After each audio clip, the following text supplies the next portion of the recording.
पत्नी यदि विपरीत बुद्धि वाली हो तो शुरू में हमें यह बुरा लग सकता है कि हमारे विचार एक दूसरे से मेल नहीं खाते या हमारी जीवन शैली में कुछ बदलाव नहीं हो रहा। लेकिन समय के साथ हमें यह समझ में आता है कि यही स्थिति हमें कुछ नया सिखाती है, जिससे हमारा जीवन और दृष्टिकोण बदल जाता है। इसका उदाहरण हमें गोस्वामी तुलसीदास जी की जीवन कथा में मिलता है। गोस्वामी तुलसीदास जी ने रामचरितमानस की रचना की, लेकिन शुरुआत में वह विवाह के पक्ष में नहीं थे। उनकी कथा इतनी प्रभावशाली थी कि एक दिन एक ब्राह्मण उनके पास आया और अपनी बेटी से विवाह का प्रस्ताव दिया। तुलसीदास जी ने मना कर दिया, लेकिन फिर महादेव प्रकट हुए और उन्होंने तुलसीदास जी से कहा, तुम्हें उस ब्राह्मण की बेटी से विवाह करना है, वही तुम्हारे लिए शुभ होगा। महादेव का आदेश था, इसलिए तुलसीदास जी ने विवाह कर लिया और उनके जीवन में एक बदलाव आया। विवाह के बाद तुलसीदास जी की बुद्धि में परिवर्तन आया। पहले वह राम के प्रति समर्पित थे, लेकिन अब उनकी पूरी आत्मा पत्नी में रमने लगी थी। वह दिन रात अपनी पत्नी को ही निहारते रहते थे। कथा, पूजा, सब कुछ पीछे रह गया था। वह सिर्फ अपनी पत्नी के साथ समय बिताने के बारे में सोचते थे। लेकिन जैसे ही यह प्रेम बढ़ा, पत्नी के साथ उनका संबंध थोड़ा असंतुलित हो गया।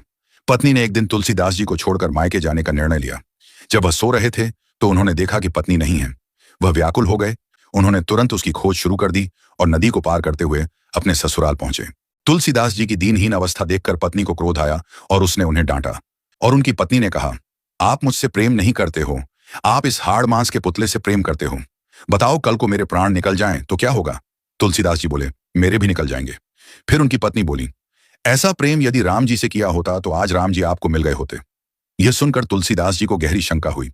उन्होंने देखा कि उनका प्रेम केवल एक शारीरिक संबंध पर आधारित था और वास्तविक प्रेम राम के प्रति नहीं था। यह देखकर वह मानसिक रूप से उदास हो गए। वह सोचने लगे, अगर मैंने राम के लिए इतना प्रेम किया होता तो आज मुझे राम से मिल जाते। उसी समय तुलसीदास जी की स्थिति बदल गई।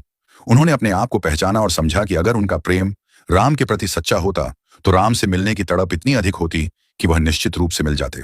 इस अनुभव ने उन्हें आत्मज्ञान दिया और वह भगवान राम से मिल गए। महादेव ने तुलसीदास जी को विवाह करने के लिए क्यों कहा?